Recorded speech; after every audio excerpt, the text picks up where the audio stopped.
दोस्तों, स्वागत है आपका अपने चैनल पे। तो आज हम सामान्य विज्ञान 67 बीपीएससी प्रारंभिक परीक्षा का सामान्य ज्ञान हम लोग आज देखेंगे। सामान्य ज्ञान में जो है कौन सा क्वेश्चन है हमारा। फर्स्ट क्वेश्चन है कि दर्पण के सामने खड़े एक व्यक्ति को अपना प्रतिबिंब अपने से बड़ा लगता है।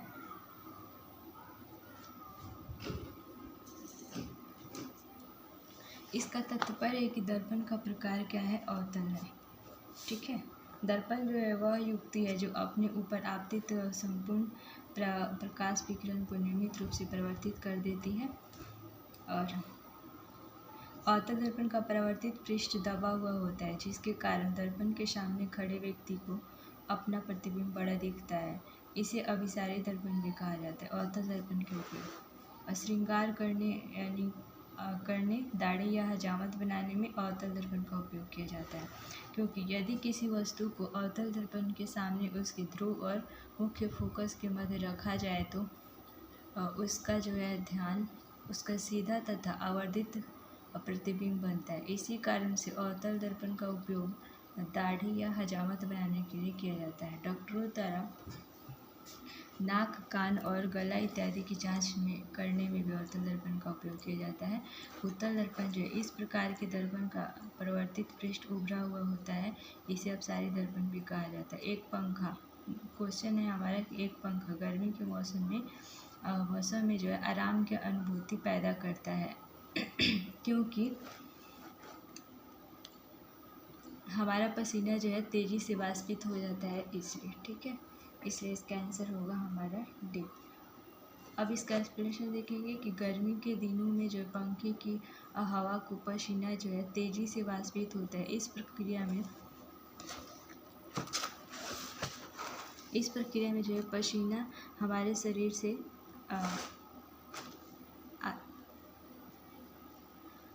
से ऊष्मा अवशोषित करता है, जिससे कि ठंडक महसूस होती है। गर्म मौसम की स्थिति के कारण हमें पसीना आता है। अब जैसे ही पसीना जो है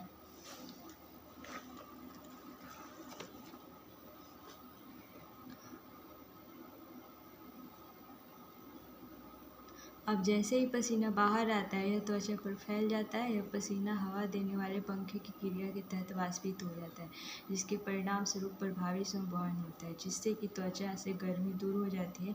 इससे हमें शीतलता का अनुभव होता है। नेक्स्ट क्या है हमारा, नेक्स्ट क्वेश्चन है कि रात के समय में खुले आकाश में तारे के टिमटिमाने को किससे समझाया जा सकता है। तो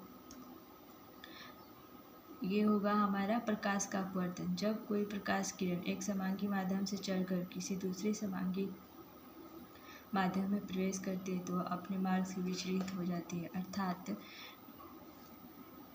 या तो अभिलंब की ओर झुक जाती है या अभिलंब से दूर हट जाती है। इस घटना को हम लोग प्रकाश का अपवर्तन कहते हैं। प्रकाश का जो वायुमंडलीय अपवर्तन के कारण ही तारे टिमटिमाते प्रतीत होते हैं।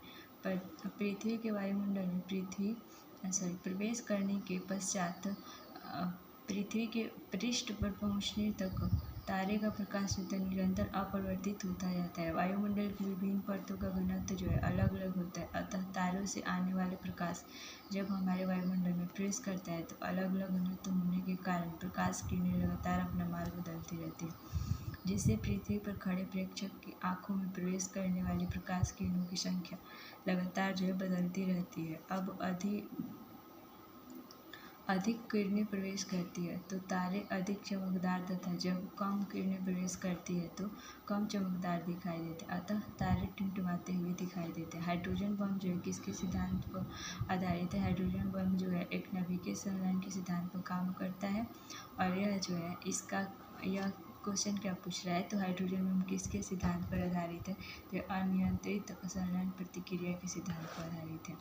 इसका एक्सप्लेनेशन देखेंगे हम लोग कि यह जो है नाभिकीय संलयन बम है, जो कि भारी हाइड्रोजन नाभिकों के अनियंत्रित संलयन पर आधारित है। हाइड्रोजन बम जो है एक अत्यंत ही शक्तिशाली बम है, जिसकी विनाशकारी शक्ति हाइड्रोजन के समस्थानिकों ड्यूटेरियम और ट्रिटियम के परमाणु संलयन के दौरान एक ट्रिगर के रूप में परमाणु बम का उपयोग करके विशाल ऊर्जा को तेजी से उत्पन्न किया जाता है। चूँकि संलयन जो है अति उच्च ताप यानी कि 6000 डिग्री सेंटीग्रेड मेगा ताप से अधिक पर होता है। अतः संलयन बम के साथ है। एक विखंडन बम को प्रज्वलन के रूप में प्रयुक्त करना पड़ता है। इससे एक संलयन श्रृंखला इससे जो है एक संलयन श्रृंखला अभिक्रिया विकसित हो जाती है, जिससे कि विशाल मात्रा में ऊर्जा मुक्त होती है। इसी सिद्धांत पर सूर्य और अन्य तारे नाभिकीय संलयन की तरह भारी प्रकाश और ऊष्मा उत्पन्न करते हैं।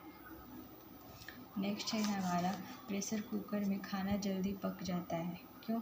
क्योंकि यह जो होता है उच्च दाब के कारण पानी निम्न तापमान पर भी उबलने लगता है, इसलिए जो है प्रेशर कुकर में खाना है जो जल्दी पक जाता है। प्रेशर कुकर में वाष्प दाब अधिक होने के कारण जल का क्वथनांक बढ़ जाता है, जिस कारण प्रेशर कुकर में खाना जल्दी पक जाता है।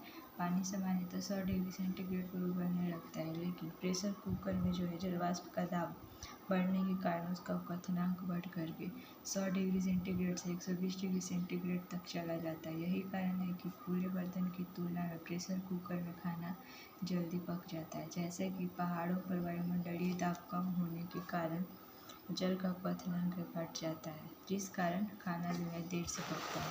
यदि रेफ्रिजरेटर के दरवाजे कुछ घंटों के लिए खुले छोड़ दे तो कमरे का तापमान क्या होगा?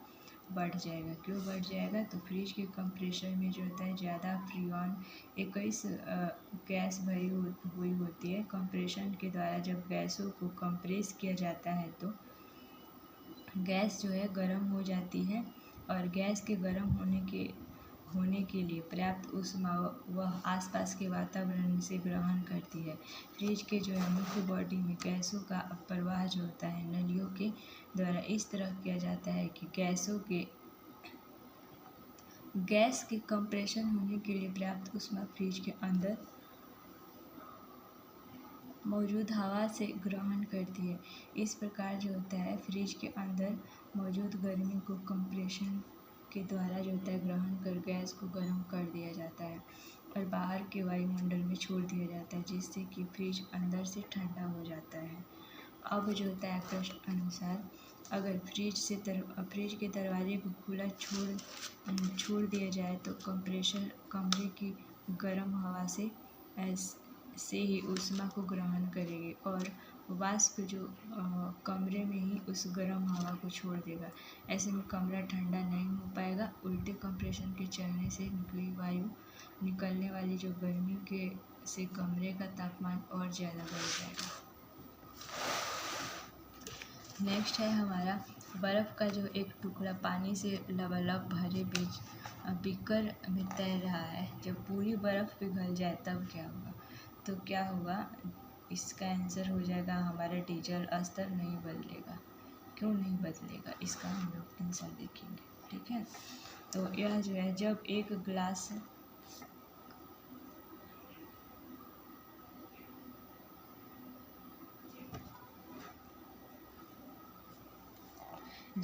गिलास में पानी पर तैरता हुआ बर्फ़ का टुकड़ा पिघलता है तो गिलास में जो होता है पानी का स्तर अपरिवर्तित रहता है। ऐसा इसलिए होता है क्योंकि बर्फ़ अपने आयतन के बराबर की पानी की मात्रा को विस्थापित करता है, और जब बर्फ़ पिघलती है तो यह पानी में समान स्थान ले लेती है। आर्किमिडीज के सिद्धांत के अनुसार जब कोई ठोस वस्तु किसी द्रव में पूर्णतः अथवा आंशिक रूप से डुबोई जाती है तो उसके बाहर में आभासी कमी होती है। यह आभासी कमी उस वस्तु के द्वारा हटाए गए द्रव्य के भार के बराबर होती है। एक तैरने वाली वस्तु अपने स्वयं के वजन के बराबर पानी की मात्रा को विस्थापित करती है। चूँकि बर्फ़ का घनत्व पानी के घनत्व से कम होता है, इसीलिए जो होता है बर्फ़ पानी पर तैरता रहता है, और जब पिघलता है तो भी पानी का स्तर समान बना रहता है। निम्नलिखित में से जो है कौन सा सही सुमेलित नहीं है? तो इसका वोल्टमीटर का सही मतलब क्या होगा? विभवांतर। तो एमीटर का विद्युत धारा, पोटेंशियोमीटर का विद्युत वाहक और गैल्वेनोमीटर का विद्युत प्रतिरोध। उपयुक्त में से कोई नहीं, यह उपयुक्त में से एक सही। इसका आंसर होगा डी, वोल्टमीटर। ठीक है, गैल्वेनोमीटर विद्युत प्रतिरोध। ठीक है, वोल्टमीटर जो है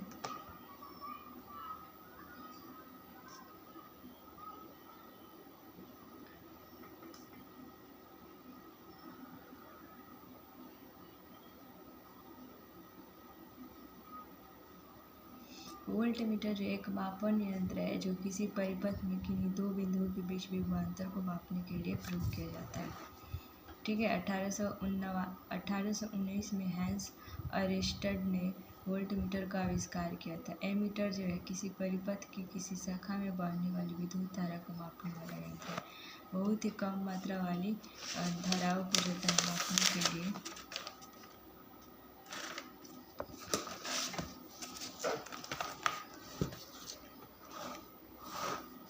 अभी हम लोग एमीटर को देखेंगे। एमीटर जो है किसी परिपथ की किसी शाखा में बहने वाली विद्युत धारा को मापने वाला यंत्र है। बहुत ही कम मात्रा वाली धाराओं को मापने के लिए प्रयुक्त यंत्र को मिली एमीटर या माइक्रो एमीटर कहते हैं। पोटेंशियोमीटर क्या होता है? इसका प्रयोग जो है विद्युत परिपथ अथवा सेल का विभव मापने में किया जाता है। गैल्वेनोमीटर क्या है? तो ये जो गैल्वेनोमीटर है किसी विद्युत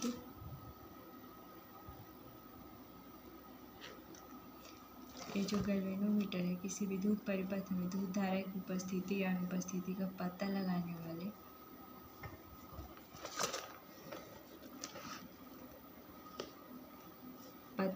वाले यंत्र का गैल्वेनोमीटर कहते हैं। ठीक है। उपरोक्त व्याख्या से स्पष्ट है कि दिए गए विकल्प में डी विकल्प सही सुमेलित नहीं है। ठीक है। गैल्वेनोमीटर विद्युत प्रतिरोध, यही वो आंसर जो गलत है, बाकी सब सही है।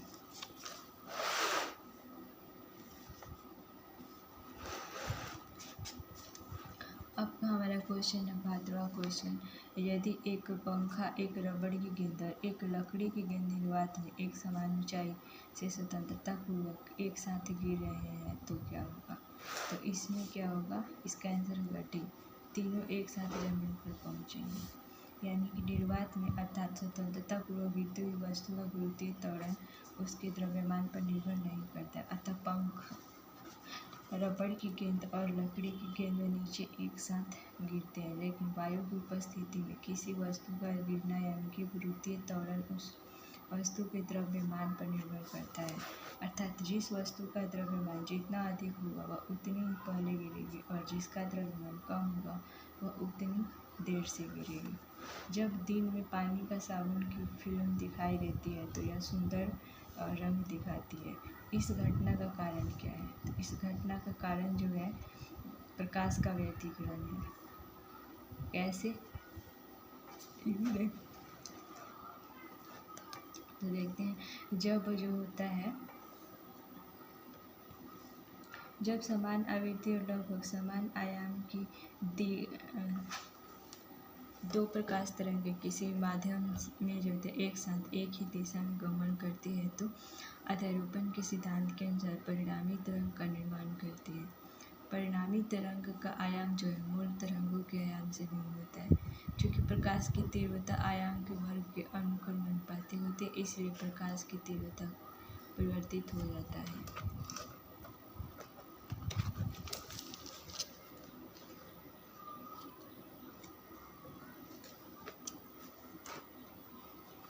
कुछ स्थानों पर प्रकाश की तीव्रता अधिकतम, कुछ स्थानों पर न्यूनतम अथवा शून्य होती है। इस घटना को प्रकाश का व्यतिकरण कहते हैं। प्रकाश का व्यतिकरण किसे कहते हैं? कुछ स्थानों पर जो है प्रकाश की तीव्रता अधिक और कुछ स्थानों पर कम होती है या शून्य होती है, तो इसी घटना को क्या बोलते हैं? प्रकाश का व्यतिकरण। वर्षा ऋतु में जो है विभिन्न मोटर वाहनों से सड़क पर टपकी तेल की बूंदें पतली फिल्म के रूप में बिखर जाती है, जो कि सूर्य के प्रकाश में यह फिल्म विभिन्न रंगों की दिखाई देती है। इसी तरह जल की सतह पर तेल की बूंदों से बनी पतली फिल्म भी रंगीन दिखाई देती है। साबुन के रंगीन जो है बुलबुले भी सूर्य के प्रकाश में रंगीन दिखाई देते हैं। यह सब जो है प्रकाश के व्यतिकरण के कारण होता है। ठीक है। नेक्स्ट जो हमारा क्वेश्चन है कि एक नाभिक की द्रव्यमान संख्या कितनी है, क्या हो? तो यह जो है इसका आंसर हो जाएगा ए।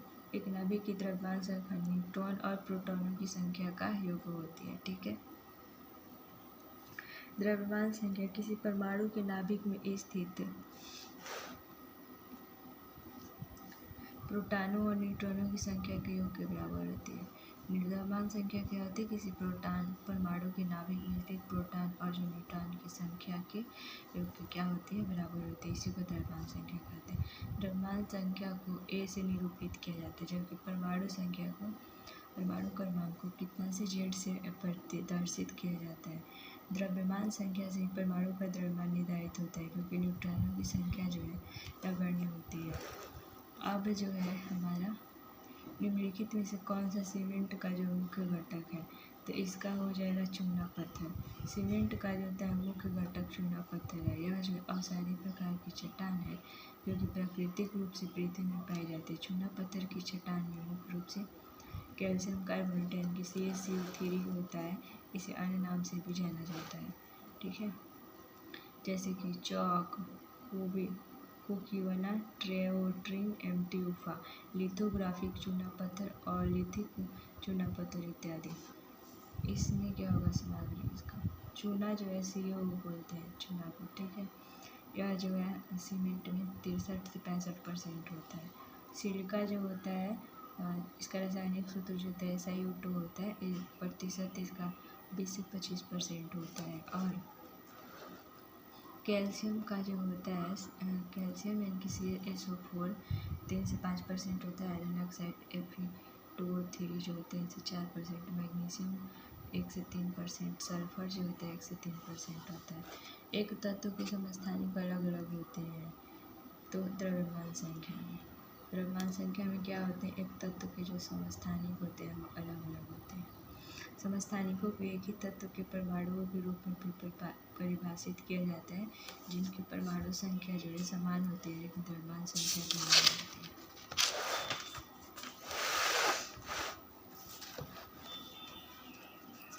दूसरे शब्दों में आइसोटोप जो है एक ही तत्व में परमाणु होते हैं, जिनमें न्यूट्रॉनों की संख्या भिन्न होती है, लेकिन प्रोटॉनों और इलेक्ट्रॉनों की संख्या जो है समान होती है। द्रव्यमान संख्या को परमाणु के नाभिक के मौजूद प्रोटॉन और न्यूट्रॉन की कुल संख्या के योग के रूप में परिभाषित किया जाता है। यह जो है एक पूर्ण संख्या है। समस्थानिकों के रासायनिक गुण समान होते हैं, लेकिन उनके भौतिक गुण जो होते हैं भिन्न होते हैं। समस्थानिकों के क्या होते हैं?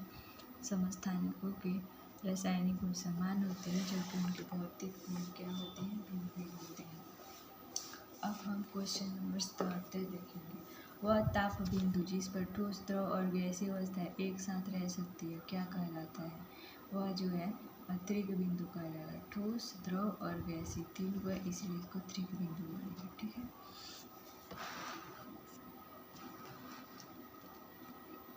यह हो जाएगा कि वह नियत ताप बिंदु जिस पर ठोस, द्रव, गैस अवस्थाएं एक साथ रह सकती है त्रिक अथवा त्रिगुण बिंदु कहलाता है। त्रिगुण बिंदु यानी कि ट्रिपल पॉइंट पर जल अपने तीनों रूपों में मौजूद होता है, अर्थात बर्फ, पानी और जलवाष्प। यह तापमान जो है 0 से 0 डिग्री सेंटीग्रेड 273 से 16,000 या फिर 0 से 006 एटमॉस्फेयर दाब पर होता है, ठीक है। सामान्यतः धरती की सतह का जो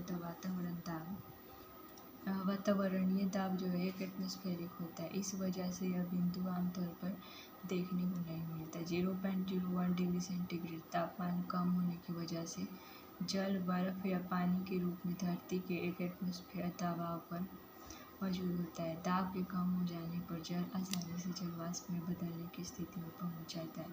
इस वजह से 0.06 एटमॉस्फेरिक ताप और 0.01 डिग्री सेंटीग्रेड ताप पर जल तीनों अवस्था में पाया जाता है।